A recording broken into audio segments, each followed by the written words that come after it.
Niggas in the trouble, plenty talking, I swear to God. Transaction in them, see can be a say, German, tia block, no son, tia bully up on a hop. You're the killer boys, bad 12. Your friend say you were front, if you ain't any man, I see bra from. Auntie Mary, him said this with the life I they live for here. Things I see with my eyes, I may catch my brain one as she go stressful. So I keep it all to myself.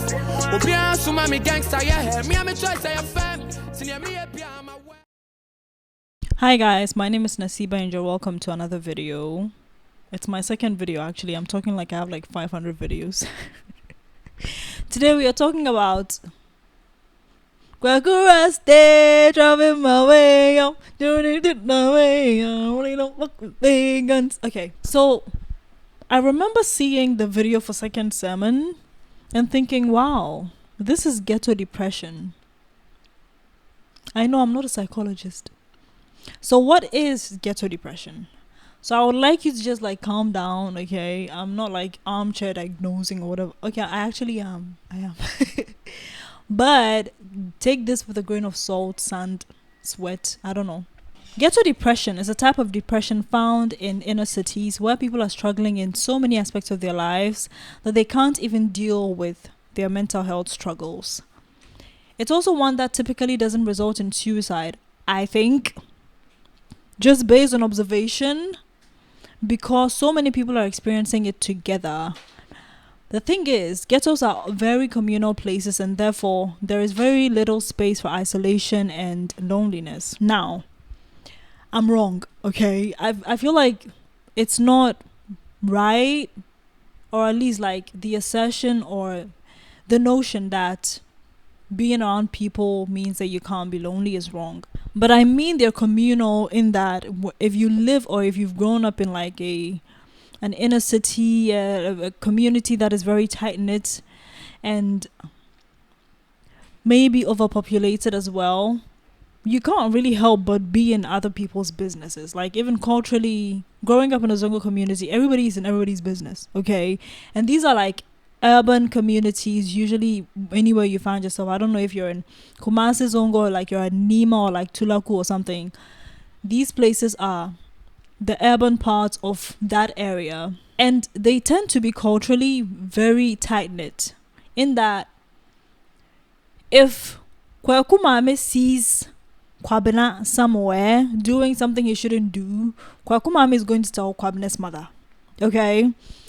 And it's, you know, it's annoying because like, why are you in my business like that? But the way that I think people who live in these communities interfere with each other's businesses is one of the reasons why situations of like suicide and all of that don't usually happen.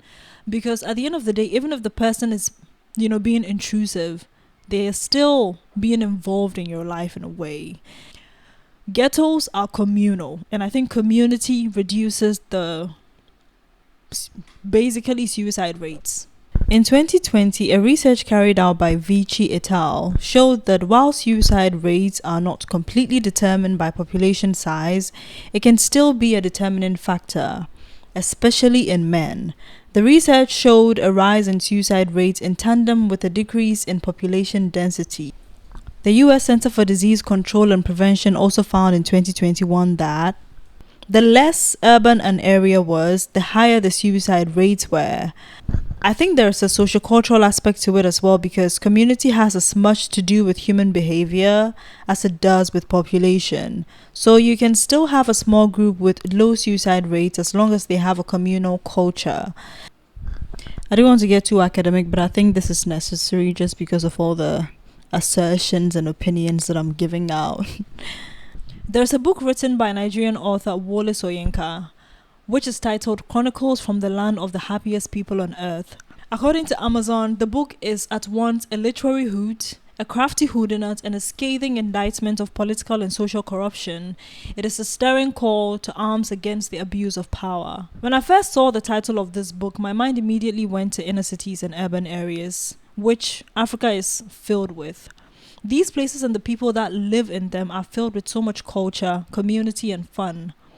But at the same time, they are under-resourced, disadvantaged, and underrepresented.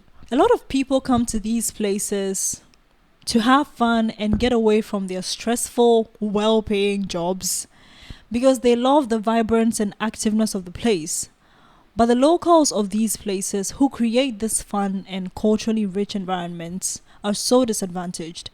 I feel like the title of this book encapsulates what I mean by ghetto depression.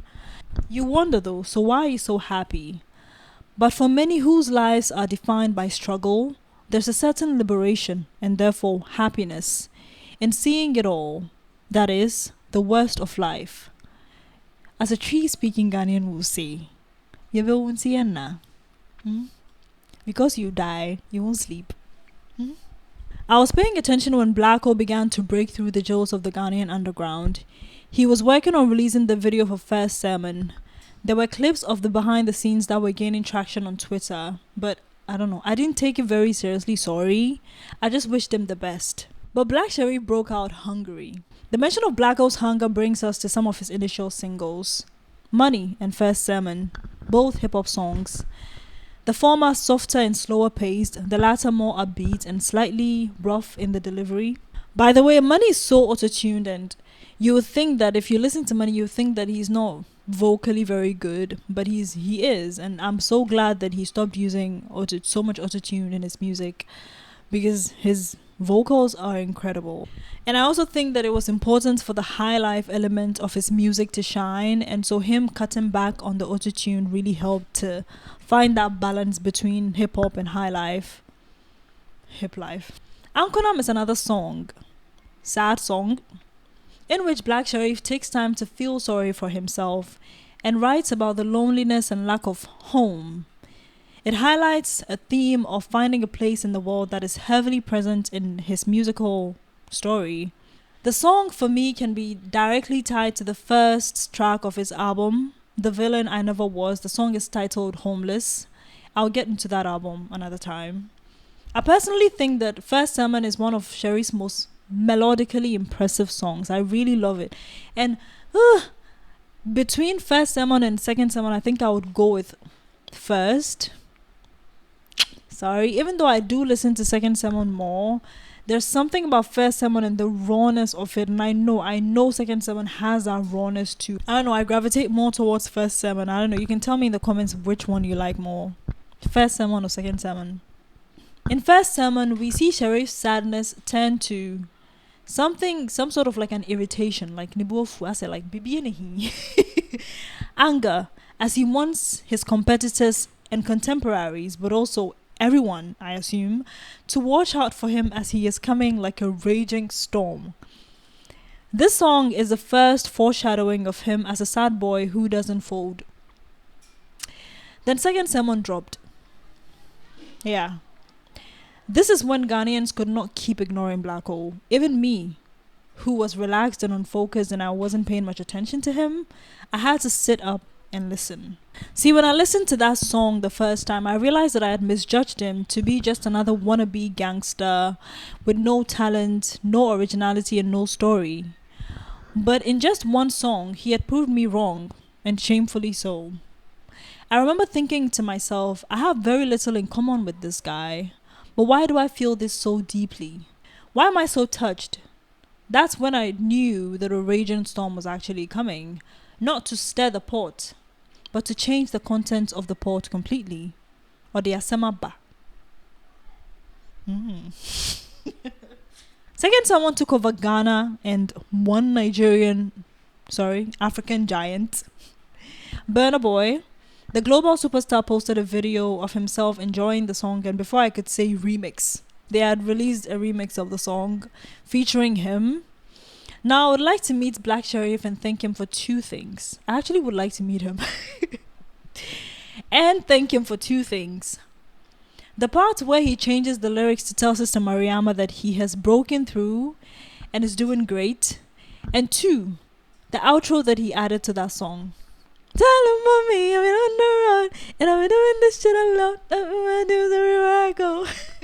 I think those two auditions by Blacko elevated the song and made it a song on its own. Like, it made it its own song instead of a remix of another song. This collaboration essentially helped Blacko break into the biggest music market in Africa, Nigeria. But he needed one more right move to stamp himself as deserving of the hype. Boom! Then he released what is, in my opinion, a career-defining single, Kweku the Traveler. He teased this song at the VMAs 2022, 2021, I'm not sure. I knew when I first heard the line, of course I fucked up. Who never fucked up? Hands in the air. I was like, yeah, that's the TikTok moment. Yeah, that's the one. That's the one that's going viral. It's just, there's something about the way that he delivers that line that makes you go, ooh, of course I fucked up. Ooh. You see, what Kweku the Traveler did was it proved that while getting a feature from Burna Boy propelled him, Sherif needs very little of such help to make a song that will pierce through the heart and into the soul of the listener. He proved that his talent can stand on its own 2 feet. If it has 2 feet. Really, this video is not going to be a long one, even though it's 29 minutes long right now. I just wanted to talk about the beginning of Blacko's career, or at least like the beginning as far as I can remember. I know that he had a few songs before. He had features with, I think, Tulinke, Marins. Who else? I don't really remember, but he did, like, he was really, you know, making a few moves here and there before he finally had a small hit song, Money and Ankonam, and then first sermon came out, then second sermon, and then the rest is history. I just wanted to talk about that because I find the beginnings of the careers of people very interesting. So like between when they actually started their endeavors and when they finally broke out, those periods are very interesting to me. So like, I don't know, I'll find another artist to talk about. Maybe it'll be Jackie next time, because she also, I feel like, broke through in the early 2020s, I would say, just like Blacko. So yeah, more people to talk about. Like, just let me know whoever it is that you want me to talk about. You never fuck up, hands in the air. Good night. Good night.